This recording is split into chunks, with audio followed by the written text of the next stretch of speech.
tangents.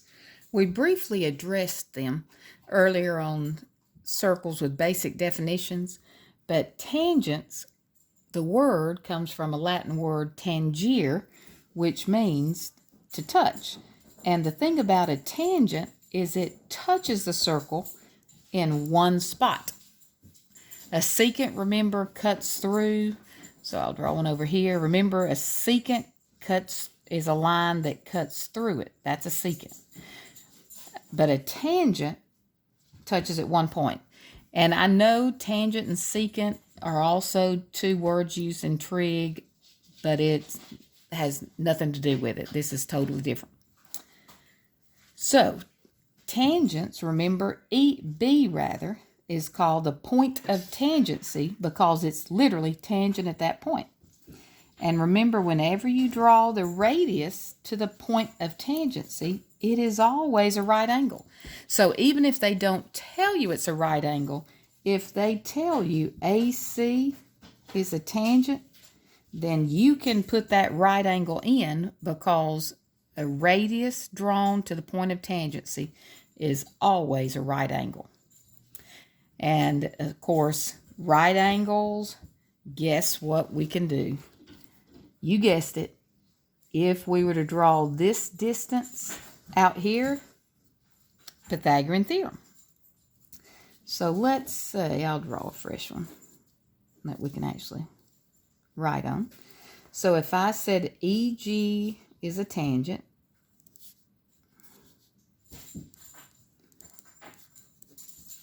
we know we can do our perpendicular. And let's say I said x, 13, and 5. Excuse me. So if I wanted to find x, Pythagorean theorem. And remember, there's your hypotenuse. So 13 is always by itself. X squared plus 5 squared equals 13 squared. And if you remember on a previous lesson, I was talking about triples. I gave you another one to help you get more familiar with them. X squared plus 25 equals 69. Subtract over the 25, so x squared is 144, so x is 12. And there you go. Now, what about if I just said randomly, what's this distance? Well, since this is a radius 5, that's a radius 5. So that'll help on others. Now, you can even have, if you're wondering about those, that's some brief definitions. You don't come across them often, but I do want to tell them to you. Tickle my throat. Let's say you have a figure like this. You got a radius over here. That's a tangent, drawn to a tangent, right angle. Same thing over here. So if the two lengths of the radius equal, and notice how they're by definition, these two pieces equal. So if I'll put an E there. We might need it in a minute. So if I said AC is 18, AD is 18. Let's say I give you AD is 20. And let's say ED is 12. Find AE. Guess what you have to do? Right triangle, Pythagorean theorem. There's your right angle, so there's your hypotenuse. So 12 squared plus 20 squared equals x squared. 144 and 400 equals x squared. Oh, I actually should have had that something different. This one's going to be ugly. Oh, well. We don't care. Square root of 544. I was trying to make a nice triple, and that's what I get for doing it in my head. But oh, well. A little bit of ugliness is okay every once in a while. Square root of 544.